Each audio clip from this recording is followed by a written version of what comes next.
Hey friends, Steve Guttenberg here, and I am the Audiophiliac. Today the question is, can you pick out an audio system for a friend or a relative or whatever, cousin, co-worker?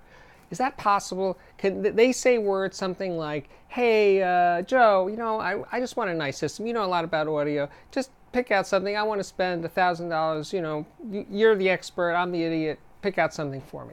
On paper, it looks like a good idea. You're the knowledgeable friend, and they're the uninformed friend, and you're going to just use your wisdom and pick out something great for them.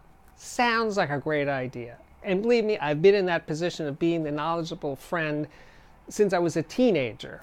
So I've been through this scenario many, many, many, many times. And you know what? It almost never works. Because they say things like, I don't care about what it looks like or how... But then they do care. It's too big, it's too ugly, it's too blue, it's too yellow, it's too this, it's too that. And then putting aside what it looks like, it's too bright, it's too dull, it's too loud, it's too soft. It just doesn't fit because what they have in their head of what they want it to sound like doesn't line up with what you thought was the best possible system for them. It's just a really hard thing to do. That's why God in his or her infinite wisdom invented stores so people could go to a store, hear something, look at something, touch the thing, and decide whether or not they liked it. It's hard to beat that. The knowledgeable friend, now of course the knowledgeable friend goes to the store with the uninformed friend, and they together, and the salesperson, they somehow come up with the system. That's ideal. That is as good as it can be in real life. Of course, you could do it on the internet, and that's a little riskier because they can't see and touch and hear it. So it's not as optimal. But anyway, the point is there has to be a dialogue. There has to be give and take of what that person wants from their system. They're going to mostly play movies, they're mostly going to listen to music, they're going to play dance music really loud, or they're just going to listen to opera at 3 o'clock in the morning. All of these variables are part of the things to be considered when they're picking out a hi-fi.